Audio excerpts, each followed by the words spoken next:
മുണ്ടക്കൈ ഉരുൾപൊട്ടലിൽ തകർന്ന ജുമാ മസ്ജിദിൽ ദിവസങ്ങൾക്ക് ശേഷം വീണ്ടും നമസ്കാരം നടന്നു. ഉരുൾപൊട്ടലിൽ ഭാഗികമായി തകർന്ന മസ്ജിദിലെ ചളിയും മണ്ണും എല്ലാം നീക്കം ചെയ്തത് വൈറ്റ് ഗാർഡ് അംഗങ്ങളാണ്.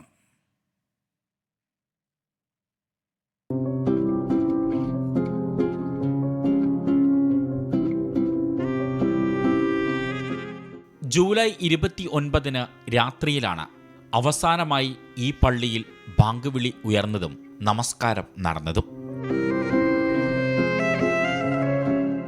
പിന്നീടിങ്ങോട്ട് വിറങ്ങലിച്ചു നിന്ന ജനതയ്ക്ക് മുന്നിൽ പ്രകൃതിയുടെ താണ്ഡവങ്ങൾ അത്രയും കണ്ട് മൂകസാക്ഷിയായി ഈ മസ്ജിദ് ഇവിടെ നിലകൊള്ളുകയാണ്.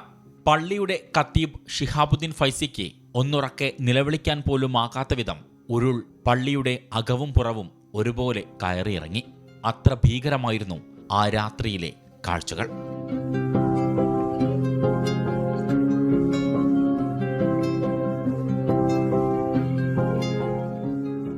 ദിവസങ്ങൾ നീണ്ട രാപ്പകലില്ലാത്ത പരിശ്രമത്തിനൊടുവിൽ പള്ളിയുടെ ഉൾവശം വൃത്തിയാക്കി.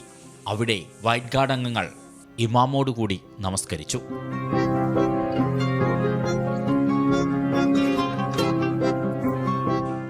ഒരു കാലത്ത് ഈ പള്ളി മഹലിലുണ്ടായിരുന്ന പലരും ഇന്ന് ഈ ഭൂമിയിലില്ല.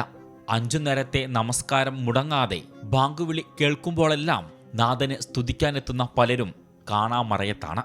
പലരുടെയും മയ്യത്തുകൾ ഇനിയും തിരിച്ചറിഞ്ഞിട്ടില്ല. ഷഹദ് റഹ്മാൻ, 24 വയനാട്.